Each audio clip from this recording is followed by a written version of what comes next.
পরিস্থিতি খুবই ভয়াবহ, যা দেখে গেলাম খুবই ভয়াবহ। মানুষের জায়গা জমি বাড়িঘর সবই রাস্তাঘাট পানি তলিয়ে গিয়েছে।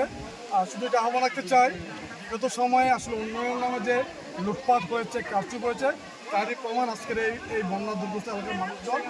ইতিমধ্যে আমাদের বিএনপি সরকার, বিশেষ করে আমাদের প্রতিমন্ত্রী মহোদয় এই এলাকার জনগণের পাশে দাঁড়ানোর জন্য 1300 মেট্রিক টন পার্বত্য অঞ্চল বরাদ্দ দিয়েছেন।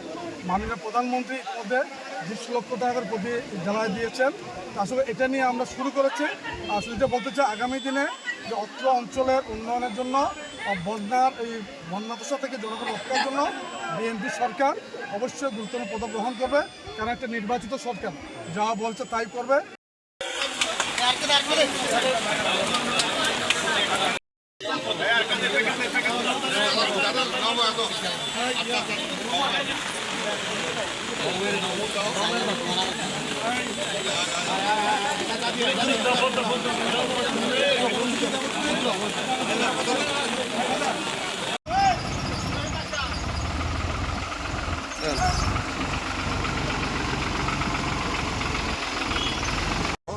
এই দীর্ঘ 17 বছরে আওয়ামী লীগ সরকার উন্নয়নের নামে আমাদের এই যে টোটাল বাগাইছড়ির যে স্বাভাবিক পানি চলাচলের রাস্তাগুলি বন্ধ করে দিয়েছে।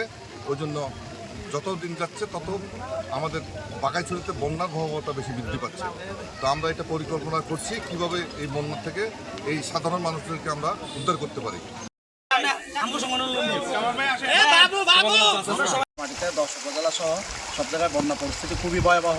এই ভয়াবহ বন্যা পরিস্থিতিতে যেহেতু ছাত্রদল একটি মানবিক সংগঠন, সেই মানবতার খাতিরেই আমরা ছাত্রদল অলরেডি আমরা বিভিন্ন জায়গায় যাচ্ছি, বিভিন্ন মানুষের ঘরে যাচ্ছি, আমরা আশ্রয়কেন্দ্রগুলোতে যাচ্ছি। আমরা ছাত্রদলকে ইতিমধ্যে নির্দেশ দিয়েছি যাতে ছাত্রদল আশ্রয়কেন্দ্রগুলোতে কাজ করে, পাশাপাশি ত্রাণ সহায়তা নিয়ে যাতে কাজ করে। আপনারা তো ইতিমধ্যে তার ফলাফল ইতিমধ্যে দেখেছেন। গতকালকে বাগাইছড়ি উপজেলাতে আমাদের ত্রাণ বিতরণ হয়েছে।